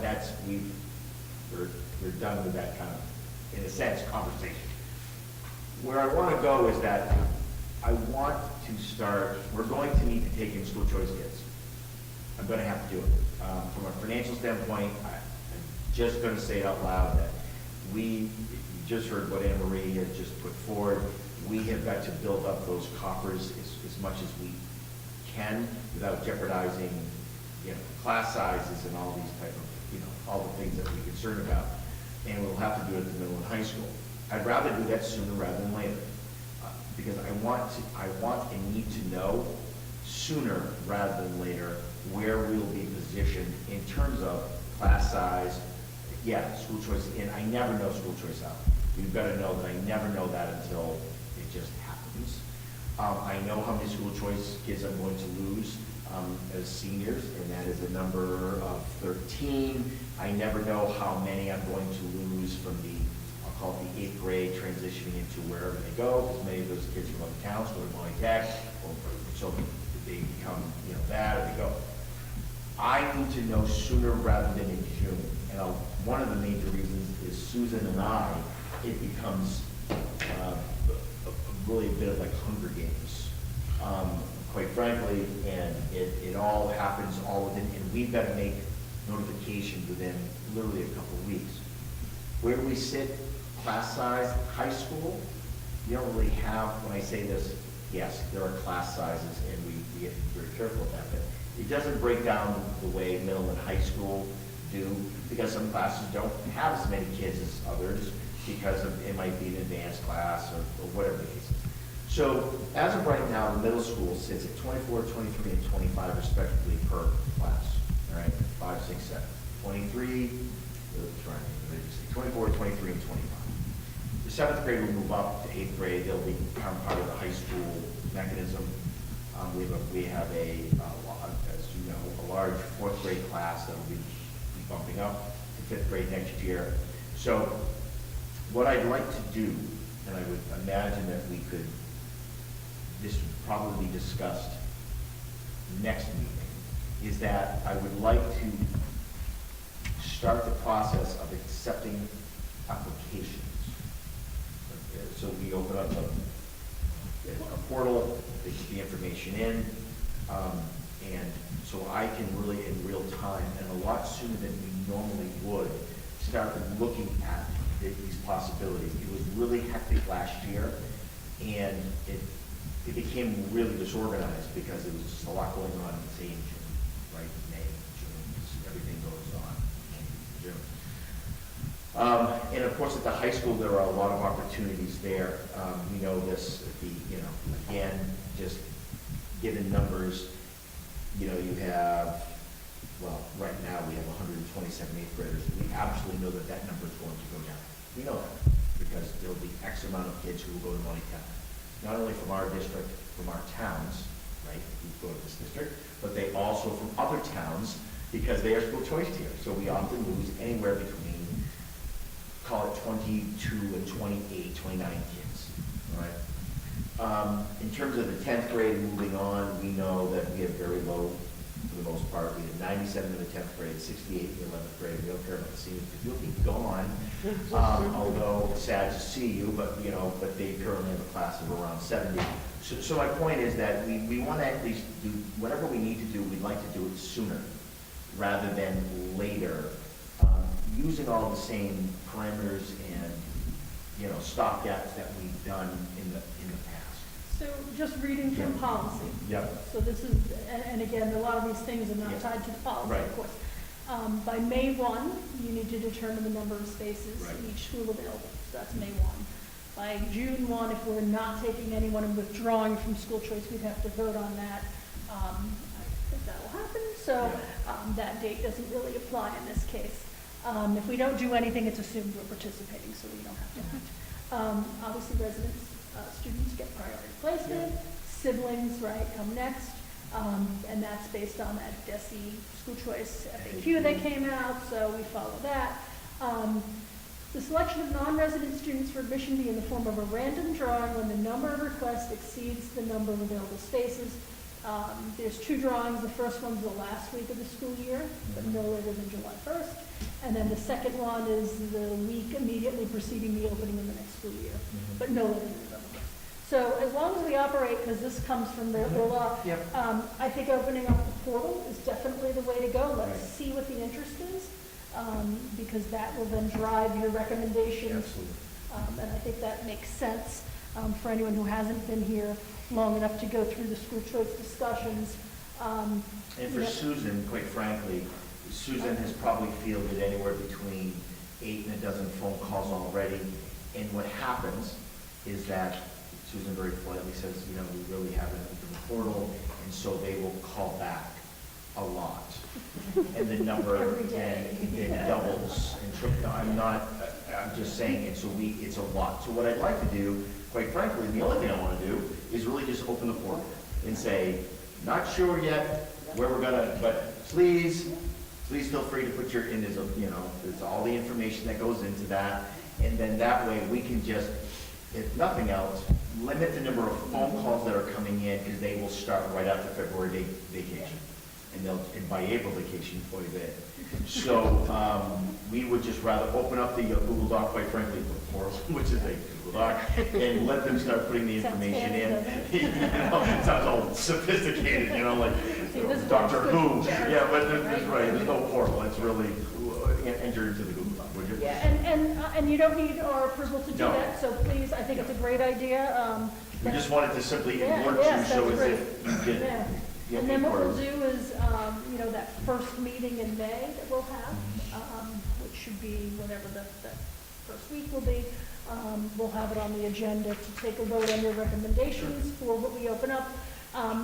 One thing that I'm curious about is, we've got this lottery for any requests that exceed the number of seats. Sure. And we have to wait till the last week of school. If we don't have more than, can we make that decision earlier? So it was, before the FAQ came out and really kind of almost muddied the waters just a little bit, although it cleared up a lot of questions that people had about school choice system in general, is that what it will allow us to do, to answer your question is yes, but we always accepted kids in up to whatever the limit was. Right? So if it was 125, I'm just making up a number per class, we would take it. Now then, if more, then we would start. We did it in a lot of different ways, again, before the guidance actually came out and made people kind of go, whoa, what should I do here? I think that it makes sense to do that because it allows us to kind of get moving quicker and sooner. Again, I'm really trying to limit the number of, and it's not self-serving. We'll know now with the new Zoom phones how many phone calls we actually receive, just in general in central office. Susan, if you were to guesstimate, just on school choice alone, just being, I don't know. We had 2 today. We had 2. It's well over. I mean, we're not going to keep track, folks. We have enough to do. But what I'm saying, it's. I bet you, when I say hundreds of phone calls, ultimately, because people will call back, just to get the information onto the Google sheet. And then they're not just calling me, they're calling, first they're calling us, like the elementary school, and they say, no, talk to us, send an email, and they call, and they call back in, so it's like, they're really. What a great problem to have. Yeah, right. Right? So, but ultimately, we would just like to open up that portal, so that way they can put that information in, then we can discuss kind of the next steps. It's like, okay, here's them, let's go ahead, and then then we'll put people on the wait, whatever it's going to be. That would be, I'd like to do that. No, and I think that's good, and it's always such a great feeling that so many people want to bring their kids into the Absolutely. district. And if we can get them signed up and know who, these people are, how many we have, I think it only benefits everybody, so. But we will make sure in that first meeting in May that we can get those numbers, because that'll be the next question. Yeah, so I filled out the form, when are you gonna tell me? Well, Exactly. So that makes sense. I have a quick question, I think. This is just probably my own ignorance. When you're taking applications or to be put on a waiting list, are there any questions that involve, asking if a student's on an IEP or a We don't 504? have- there is- That would be inequitable, right? There are no questions on us other So, than. is it a gamble then to take in kids randomly, knowing that some of them will cost the district more Bring than? appropriate education. Right.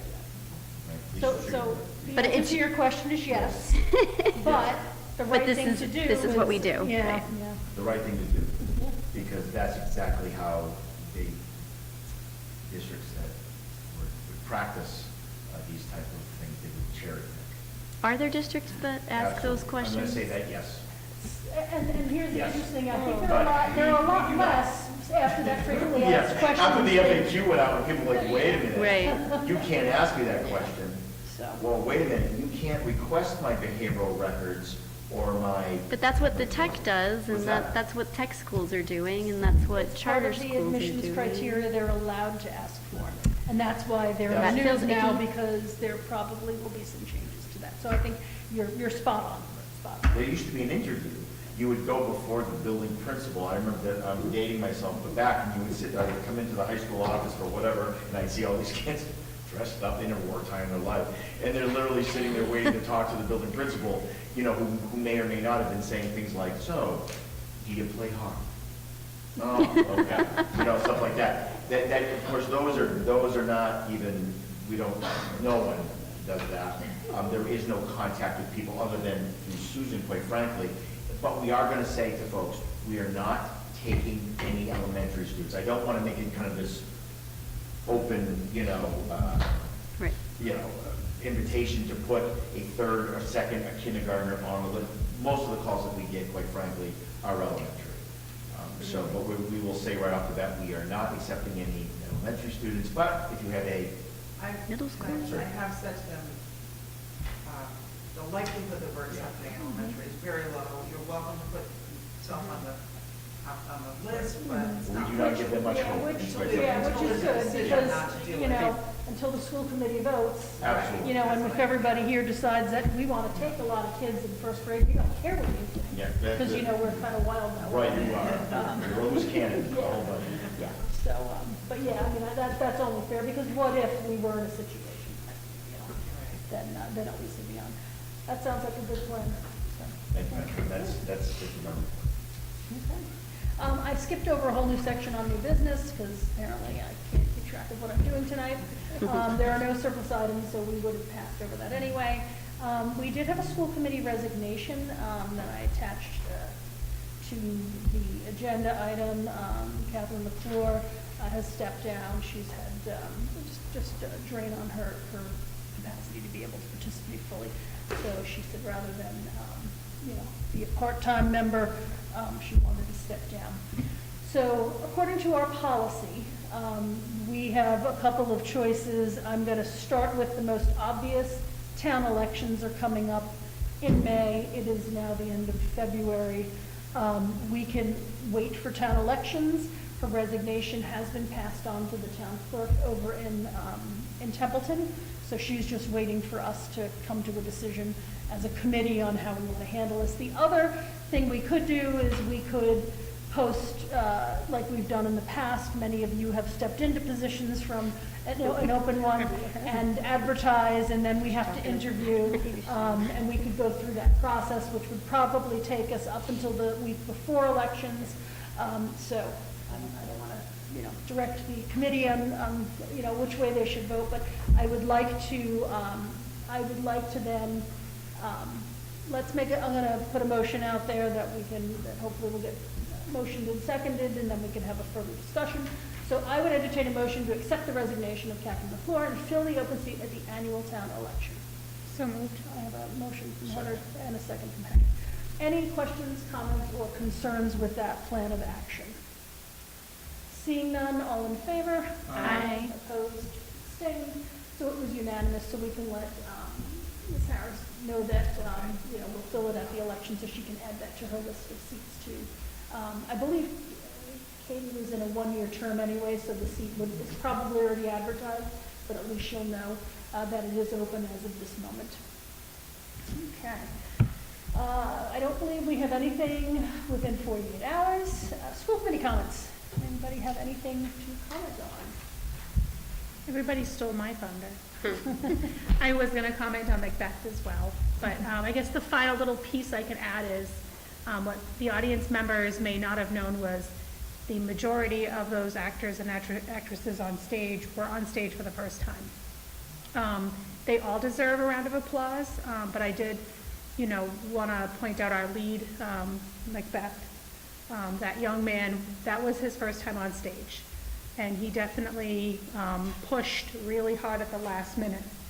You talk about all those monologues and all those lines. He had a lot that were bothering him, and he really, they did not bother him come those 3 performances. So, one little piece of thunder left.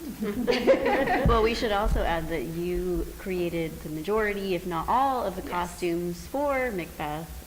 And Yeah, that is a wonderful. I made 16 costumes, and I don't know how many props. And not just costumes, I saw them, they were lined, like. Yes. Beautiful. Yeah. Yeah, he was a little surprised with what I showed up with, I think. It was awesome. Well, they're very lucky to have you involved. And from a committee perspective, this is why I love having parents on the committee, because, you get to hear some of the behind the scenes things and how involved we are all with our kids when they're in the district, so it's great. Any other comments from the school committee? I'll just say this was a wonderful evening of presentations. I'm very excited with a lot of the things that we're going to be able to do in the district because of the grants and other things, so it seems to be very exciting times. Subcommittee reports, just looking academic. Did you guys meet? I know Jen's not here, but who else is on academic? Did you guys get to meet? I'm not on the academic. I will skip over. We'll wait till Jen's back. I'm on academic. Like, we're not on it, so you must be. Together, I keep thinking it's administrative. So anyway, we met. We continued to talk. We did talk a lot about communication survey again, the same things that we've already covered, so no update there. Administrative? So we met and we talked about insurance updates and school resource officer, where we are in terms of knowing who that will be for next year. We talked about the communication survey some more. We knew that we were going to get a good look at that for this meeting, so we didn't delve in too much to that. Jen let me know that at this meeting we should talk about adding the school resource officer and communication as responsibilities for the administrative team to add to our description for what that committee does. I don't know if we can do that tonight, or if it needs to be placed on. Just at your next meeting, come up with the description you want. Okay. And then we'll present it to the committee, and I don't think there'll be any issue. Okay. Because Because communication and school resource officer are becoming something that is touched on at all of the meetings, so we need to add it to our list of responsibilities. And that was it. Yeah. Finance and budget. We met. When did we meet? Monday. Monday. I don't know, whatever day it was, we did meet.